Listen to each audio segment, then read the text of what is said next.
My name is Sloane, and this is the story of the night my family finally showed me, without a doubt, that I never really belonged. I arrived at my sister's wedding expecting what anyone would expect. I thought I'd celebrate, smile politely for the cameras, hug relatives I barely spoke to, and once again play the role I had always played in this family, the agreeable daughter who never made trouble. But the moment I stepped inside the venue, something felt wrong. The air felt different, tense in a way I couldn't explain. And then I noticed it, my seat. It wasn't at the family table. It wasn't even somewhere in the ballroom with the rest of the guests. It had been placed outside the hall, near the coat racks like an afterthought someone had squeezed in at the last minute. At first, I told myself it had to be a mistake. But it wasn't a mistake at all. It was intentional. It was a message, one that didn't bother hiding its meaning. The message was simple: you don't matter. But the thing about pushing someone aside for long enough is that eventually they stop trying to squeeze back in. So that night, I made a decision. And what followed afterward? Well, it left everyone stunned. I pulled into the venue's parking lot, my hands gripping the steering wheel tighter than necessary. The building in front of me was one of the most expensive ballrooms in Chicago. The place looked like something out of a glossy wedding magazine. Giant crystal chandeliers sparkled behind tall glass windows. Marble floors reflected the glow of golden lights. Flower arrangements the size of sculptures stood near the entrance, each one probably costing more than my monthly rent. Everything about this wedding screamed wealth, elegance, and perfection. Everything except for my presence. I took a slow breath and stepped out of the car, smoothing the wrinkles from my navy blue dress. I reminded myself that I wasn't here to create a scene. I wasn't here to compete for attention or stir up drama. Today was Odessa's day. I had made peace a long time ago with the fact that she had always been the favorite. I simply hadn't expected them to remind me of that truth so publicly. Inside the lobby, a wedding planner with an overly enthusiastic smile greeted arriving guests at a check-in table. "Name?" she asked brightly. "Sloane," I answered calmly. "Sloane Hathaway." Her smile flickered for just a fraction of a second as she began scanning the seating chart. That tiny hesitation was enough to tighten something in my chest. As she flipped through the list, a particular expression crossed her face. Pity. I recognized that expression instantly, and I hated it. "Oh, right here you are," she said finally, handing me a small place card. "You're seated over here." Her voice trailed off as she pointed down a hallway that branched off beside the ballroom entrance. I frowned slightly. "Excuse me?" She forced the smile back into place. "Your table is just outside the main reception area." My gaze shifted to the massive seating chart displayed beside her. Names were arranged carefully under elegant headings. My parents, Vivian and Harold Hathaway, were listed at the front table next to the bride and groom. Odessa's closest friends filled the surrounding spots.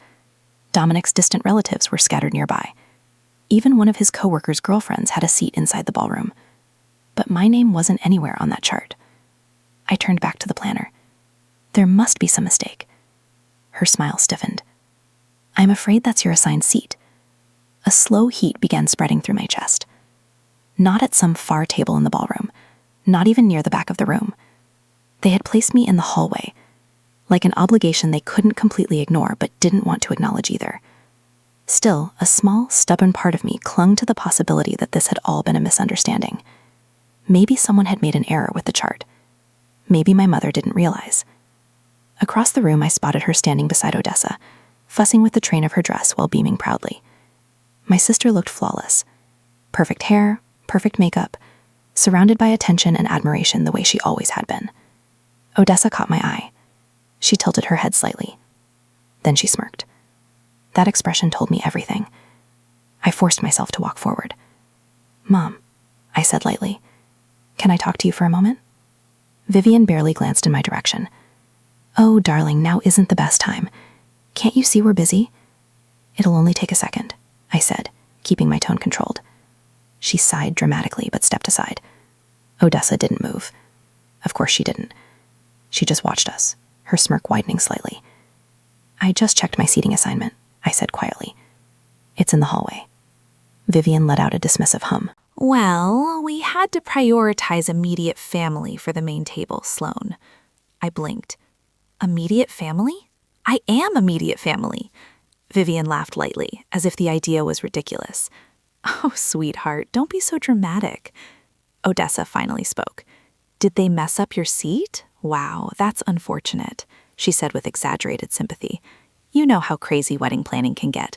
There are so many little details. Sometimes things slip through the cracks. Her eyes sparkled with amusement. She knew perfectly well nothing had slipped. I turned back to my mother. You're really okay with me sitting outside the reception hall? Vivian sighed again, clearly bored by the conversation. Sloane, don't turn this into a big issue. It's Odessa's special day. Just be grateful you were invited. Grateful. The words stuck in my throat like something bitter. Grateful to be treated like a second-rate guest at my own sister's wedding? Grateful to be pushed aside and forgotten? I started to respond, but my father, Harold, the man who had spent his entire life avoiding confrontation, spoke before I could. It's just seating, sweetheart, he said without even looking at me. Let's not ruin the atmosphere. That was it. That was all he had to offer. I didn't bother replying. What would be the point? Another voice interrupted the moment. Well, that's an interesting arrangement. I turned and saw Celeste, Dominic's mother, standing nearby with a glass of champagne.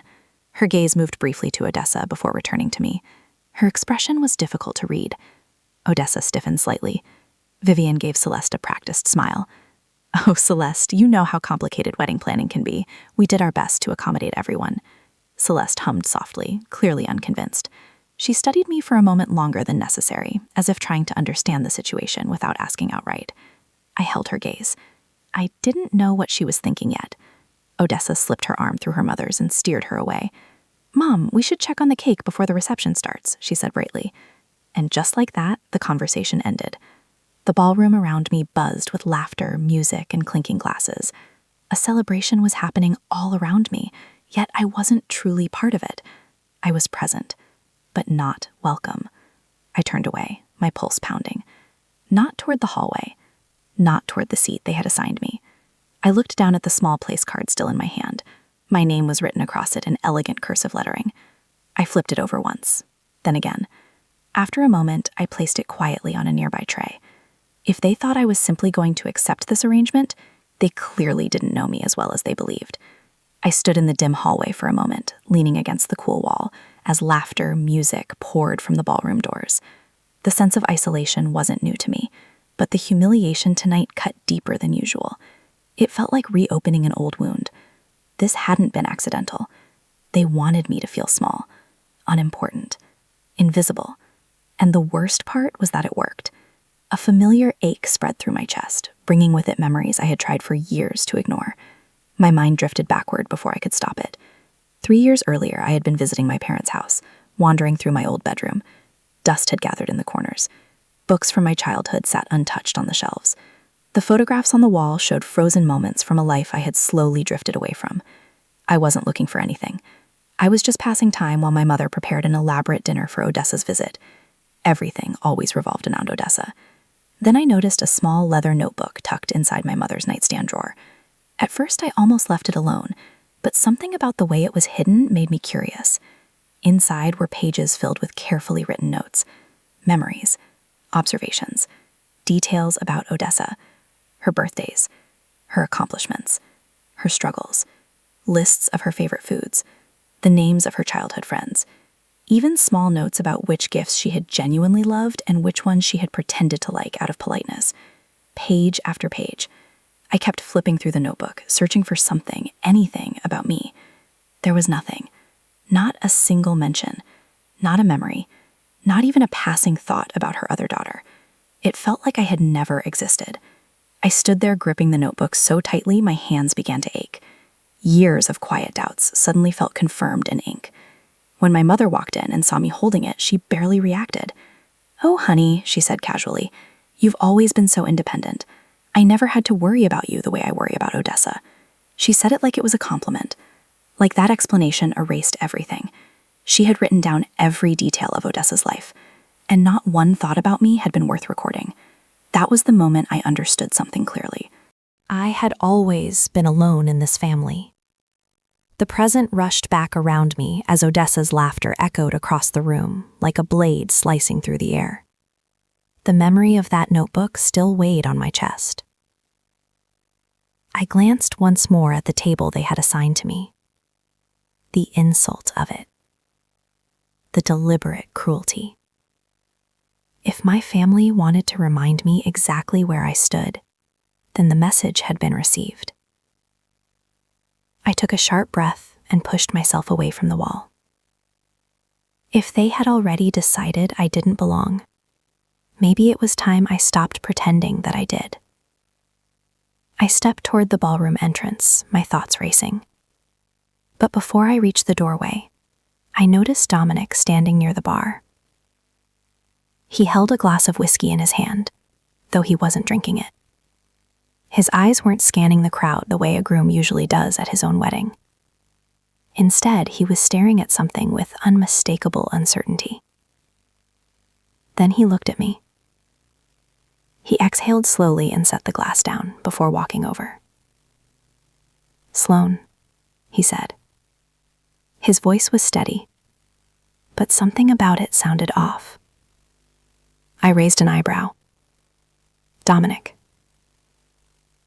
For a moment, neither of us spoke. The party continued around us.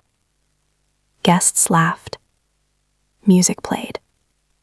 Glasses clinked. A celebration moved forward, while something beneath it quietly cracked. Dominic shifted slightly, rolling the whiskey glass between his palms before glancing over his shoulder. Across the room, Odessa stood surrounded by guests, glowing with attention. When he turned back to me, his jaw tightened. "Sloane," he began again, lowering his voice. "I know we haven't talked much, but can I ask you something?" I tilted my head. "That depends. Is this polite wedding small talk or something else?" He didn't smile. Didn't even try. Something inside me sharpened. Dominic sighed and rubbed his temple like he already regretted starting the conversation. "Does your sister ever talk about me differently when I'm not around?" There it was.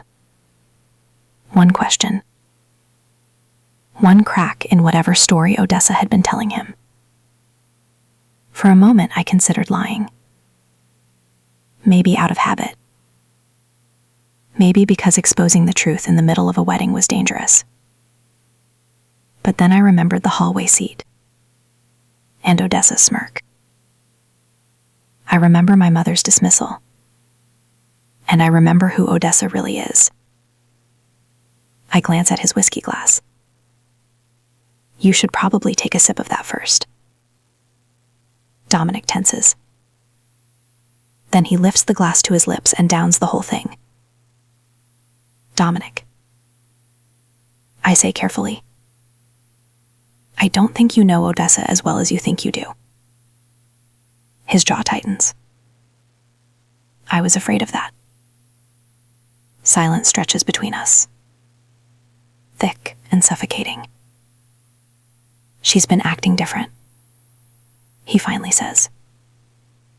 His voice quieter now, edged with something close to frustration. Controlling. There are things she doesn't want me to see. My stomach twists. Because of course there are. Before I can respond, Celeste appears. She's walking towards us. Her expression unreadable. But her eyes are sharp. Calculating. Odessa's new mother-in-law. The only woman in this room with more power than she has. Celeste stops in front of Dominic, her gaze flicking toward me for just a second, before settling on him. "Darling," she says smoothly. "I believe you should see this then." She holds out her phone. Dominic takes it hesitantly, scrolling down, his face shifting from confusion to realization to something far, far worse. Odessa's text messages, to her friends, to her stylist, to people who have no business knowing what's in her heart, because what's in her heart is cold and rotten. The messages are brutal, petty, cruel. Odessa trashing Celeste, calling her overbearing, controlling, a rich old woman who just needs to write the checks and stay out of her life. Odessa talking about Dominic, how she's training him to be the husband she needs, how he'll do whatever she wants because he's so desperate to prove he's better than his dad. And then the worst one, Odessa laughing about how easy this marriage will be because Dominic's family has money, and all she has to do is play her part until she doesn't have to anymore. Dominic's hand clenches around the phone. Celeste watches him carefully. Your wife-to-be doesn't just dislike me, Dominic. She pauses, voice calm but sharp as glass. She's been planning to control you since day one. Dominic sways slightly, as if the floor beneath him has just cracked open. I say nothing, because this isn't my moment. This is his. I just watch as his expression shifts from doubt to anger. The wedding may be happening, but the foundation beneath it is already cracking. The wedding may still be in motion, but behind closed doors, the family meeting that follows will change everything. I follow the movement of bodies as we're ushered into a private lounge. The air is heavy, thick with the kind of tension that makes your skin itch. Odessa is in the center of it all, perfectly composed, or at least pretending to be. Celeste stands near the entrance, arms crossed, lips pressed together in an unreadable line.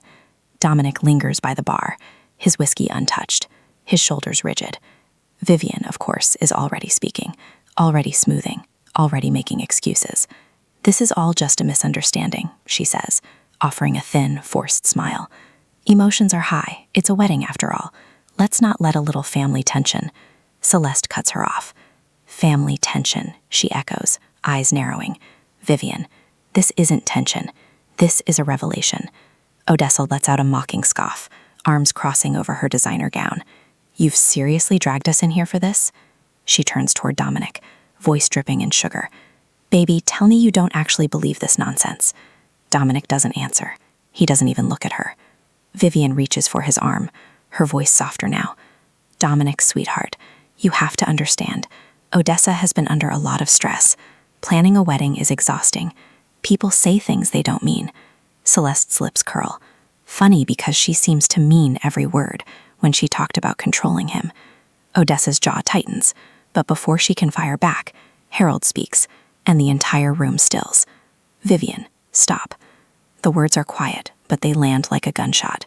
My mother turns, blinking, as if surprised to be interrupted. My father is not a man who raises his voice, not a man who intervenes. But tonight something shifts. You've protected Odessa her entire life, he says, his voice tired, weighted with something I can't place. And look what it's turned her into. Odessa gasps, genuine shock flashing across her face. Dad, you're taking her side. Harold ignores her, turning to me instead. Sloane has been right all along. The words ring in my ears.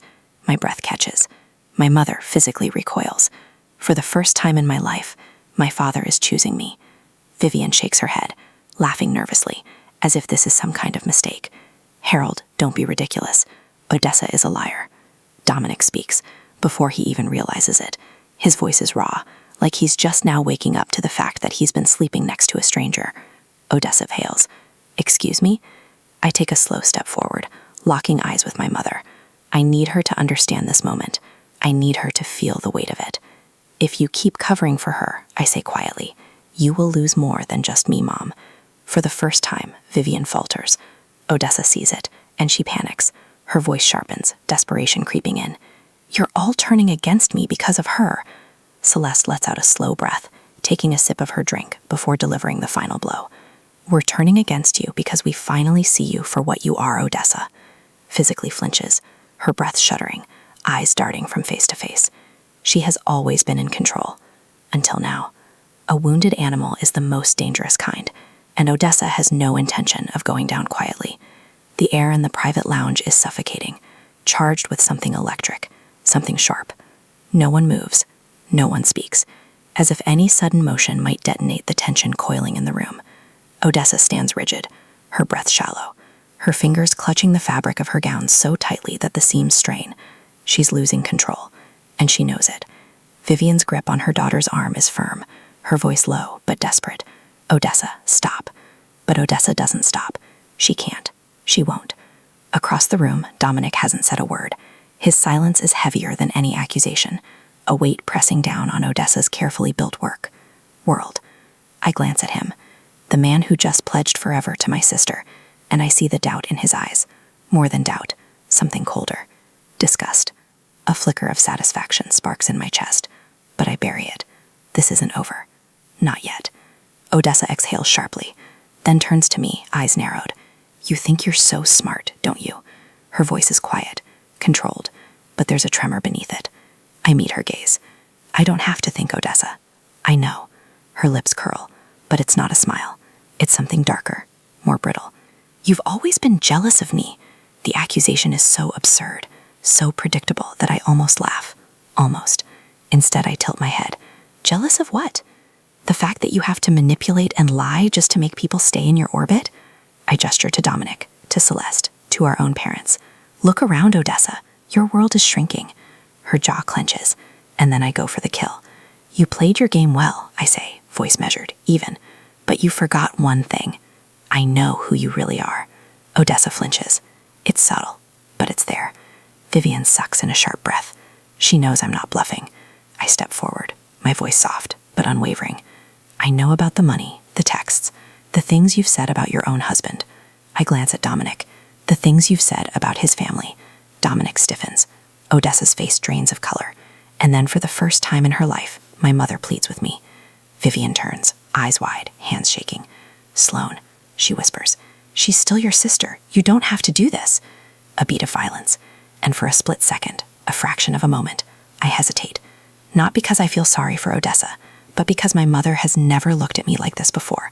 Like she needs me, like she's afraid. But the hesitation is fleeting, because I know if the roles were reversed, Odessa wouldn't hesitate. And she proves it when she snaps. You're all turning against me because of her. Odessa's voice cracks, sharp and raw, her hands trembling at her sides. She's always been bitter, always hated me. And now you're going to believe her over your own daughter? Celeste exhales slowly, lifting her glass to her lips before delivering the final blow. We turning against you because we finally see you for what you are. The words hit like a slap. Odessa's mouth opens, then closes. She looks at Dominic, her last chance at control. Her voice shakes as she reaches for him. You don't believe them, do you, Dominic? Dominic doesn't answer. That silence, it's her death sentence. Odessa's breathing hitches, her panic tangible now, and then she lunges forward, her expression twisted with fury. But this time, I'm not backing down. Odessa's hand swings toward me, fast and reckless, but I barely flinch. I don't have to move. I don't have to cower, because the difference between us is clear now. I'm not afraid anymore. Odessa is the one losing control, and everyone in the room knows it. Her palm cuts through the air, a flash of anger, of desperation. But before, it connects. Celeste steps between us. Odessa collides with her instead, stumbling back, gasping. The sheer force of her own reckless movement sends her off balance, right into the entrance of the ballroom. And now there's no hiding the music. Halts. Conversations die. Every guest in the reception turns toward the spectacle unfolding at the entrance. Odessa, the perfect bride, the golden child, the one who always controlled the narrative, stands there, disheveled, breathless, her rage twisting her features into something unrecognizable. She blinks, realizing too late that this isn't a private fight anymore. It's a public disaster. A murmur spreads through the ballroom. Guests whisper. Eyes widen. Some exchange glances. Others stare outright. Dom is still standing near the bar, silent, watching, just watching. Odessa spins toward him, frantic. You're my husband. Her voice shakes, high and thin. You have to stand by me. Dominic exhales slowly. The exhaustion on his face is unmistakable. I don't think I ever really knew you. The words land like a final nail in her coffin. Odessa staggers, her breath hitching, shaking her head violently. No, that's not. You love me. But Dominic's eyes are empty now. Not angry, not even disappointed. Just done. Then, without another word, he reaches into his jacket pocket and pulls out a small envelope. My breath catches. I already know what it is. Odessa does too. Her face drains of color. What is that? Dominic doesn't blink. And annulment papers. A collective gasp rips through the guests. Even I feel the weight of it. The finality. The death of the perfect image she spent years curating. Odessa's hands tremble as she stares at the envelope. You had this prepared? Celeste steps forward, arms crossed, voice cold. Of course he did. Odessa's lips part. But no words come out. And then Celeste delivers the final blow. You were never going to be a part of this family, Odessa. Staggers back, her world unraveling. But she isn't done yet. Odessa may have lost her marriage, but she still has one weapon left: revenge. Her chest rises and falls in quick, uneven breaths, her perfectly curled hair slightly out of place, her hands trembling at her sides. But this isn't over. Not for her. She refuses to let it be. She turns sharply to our mother. Mom, she pleads, her voice softer now, laced with just the right amount of vulnerability. You know this isn't true. You know they're trying to ruin me. Vivian hesitates. Of course she does. She has spent a lifetime cleaning up Odessa's messes, smoothing over her mistakes, making excuses. My mother's lips part, her eyes darting between her two daughters, the one she's always protected and the one she's always dismissed. Odessa. She starts, voice uncertain. Odessa seizes the moment. She grips Vivian's hand, pressing it against her chest like some kind of dramatic performance. Mom, you know me. You know I love Dominic. I would never. The voice is cold, final. Dominic. He's holding something in his hand, a stack of papers stapled at the top. His face is unreadable, but his grip is tight. Odessa freezes. Celeste steps forward, her expression razor sharp. Go on, Dominic, she says smoothly. Read it. Dominic's jaw clenches. Then, in a voice eerily calm, he begins. Odessa Hathaway filed an inquiry with a divorce attorney 1 month before the wedding. A sharp collective gasp rips through the guests. I feel my stomach drop. Not out of shock, but because even I didn't expect it to be this bad. Dominic doesn't stop. You were planning to leave me, he says. Each word slow, deliberate, cutting. The second you got access to my money. The paper in his hands trembles slightly, but his voice doesn't waver. Odessa pales. That's not. Celeste lets out a low, unimpressed laugh. Oh, sweetheart, don't even try. She tilts her head. That's a legal document, you know, the kind that doesn't lie. Odessa's confidence shatters. The room is spinning out of her control, slipping through her fingers like sand. Dominic takes a step closer. Was anything ever real, Odessa? His voice is raw. Not angry, just exhausted. Did you ever love me? Or was I just another accessory for you to show off? Odessa's lips quiver. Her eyes dart around the room, searching for someone, anyone to back her up. And then, as if on pure survival instinct, she spins toward me. This is all your fault, she snaps, her voice rising, cracking. You've always been jealous of me. There it is, the same tired accusation. But this time it doesn't land, because for the first time, I don't care. I don't rise to the bait. I don't argue. I don't give her what she wants. I simply look at her and say, No, Odessa, this isn't my fault. She flinches. This is who you've always been. Her breath hitches. I step forward. I don't raise my voice. I don't have to. You manipulate, you lie, you take and take and take. And when things go wrong, you blame everyone but yourself. Vivian gasps softly, as if hearing the truth for the first time. Odessa shakes her head violently. No, that's not. Mom, tell her she's wrong. But Vivian doesn't move. She just stares. And for Odessa, that silence is worse than any insult. She stumbles back. Realization dawning. She is lost. Odessa looks around the room, seeking someone to take her side. But for the first time in her life, no one does. As the weight of her action settles in, Odessa realizes there is only one thing left to do: disappear. But first, she fights. Her breath is uneven, her face pale beneath the ballroom lights. She looks around the room, scanning for someone, anyone, to stand by her side. For the first time in her life, no one does. The guests stare in stunned silence. Some whisper behind raised hands. Some avoid eye contact altogether. Even Vivian, her greatest defender, her most loyal enabler, says nothing. Odessa stumbles back, her manicured nails digging into her palms. Then slowly she laughs. It's bitter, hollow. Not the laugh of a woman who's won, but of someone who refuses to believe she's lost. You all think you're better than me? She sneers, her voice unsteady. Just wait. None of you will be anything without me. No one reacts. No one rushes to tell her she's wrong. She grits her teeth, shaking her head as if trying to will the moment into something else. And then our eyes meet. I step forward, not out of pity, not out of cruelty, but because I need her to hear this. For the first time, Odessa looks small. You spent your whole life making sure I felt invisible, I say, my voice steady, unwavering.